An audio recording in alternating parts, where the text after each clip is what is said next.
And this is where I used to be living, and that, you know. I was living in Birkenhead Park for at least about 3 months, and that, you know, in this kind of weather. You're always wet, you're always hungry, and that. I used to go around Birkenhead begging for money so I could buy my next fix or buy a bit of food. People used to look at me, and that, used to look at me like a piece of shit, but they didn't realise what was going on, and that, because I got booted out at a very young age. When I was younger and I saw someone homeless, it's a stereotype. Oh, he's done it to himself, he's an alky, he's this, he's that, but still human at the end, at the bottom of it, we still feel the same as you, you know what I mean? My family were perfect. I'm not one of those that, I blame my parents. They were perfect. My dad was a doctor, my mum was a nurse.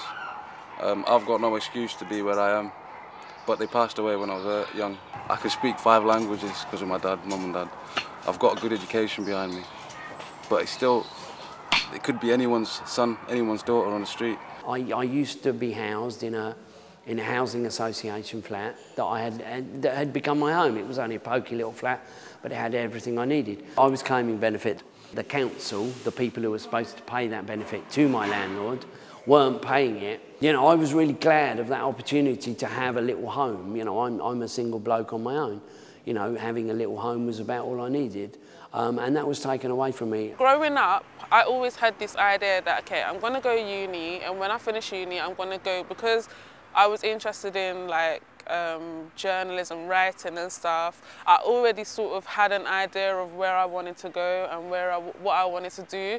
There was things at home that I was going through. I was finding it difficult to support myself financially. I felt isolated because I didn't really know much people, and I was getting depressed and I was finding it hard to cope. 3.5 years ago, my rent was £68 for a small 1-bedroom flat that was adequate for my needs. Now, my rent is £125 per week. On top of that, I pay a surcharge of £25 a week.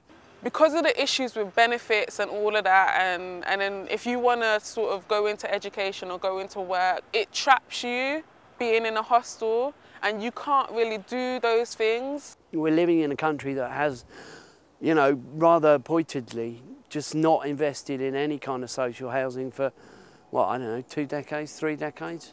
I mean, Gordon Brown's the first Prime Minister I've heard talk about it for years. When I moved into here, I had a lot of people helping me and supporting me and directing me. You know, they were just opening doors basically for me and giving me options and choices. And that's what I needed in my life, options and choices. I've been on the streets for 10 years, since I was age of 14. And this is the first time in 10 years I've had any kind of help like this. If it wasn't for this place, I reckon I would have gone back on the gear. You've got to give the people support.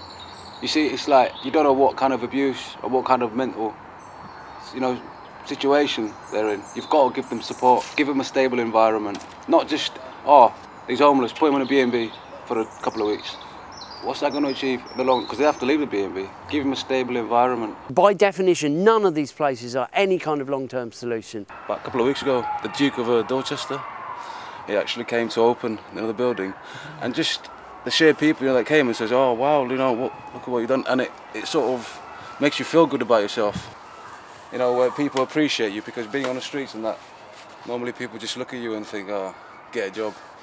And it is hard. If you don't have an address, you can't get a job. If you want to get a bank account, you can't get a bank account. You can't go to uni. If you imagine someone you love being on the streets and going through what they're through, I mean, how would you feel then? Because it could happen to anyone. You want to try and be responsible, you want to be independent, you want to be part of your society, a responsible part of your society, positive, but you can't do this because there are so many different barriers. It was my home, it was my base, and everybody needs somewhere that they can call home. I mean, I know it's a cliche, I know it's trite, but it's true. If you have no move-on programs in place for young people, then where do we go to? We're not saying, you know, well, give us money and we'll sort it.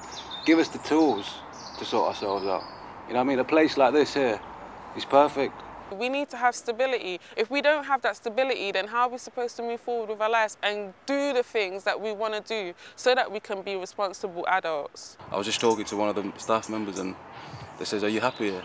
And I turned around, I nearly had a tear in my eye. I said, "Well, what do you think?" You know what I mean? I wouldn't want to be on the streets.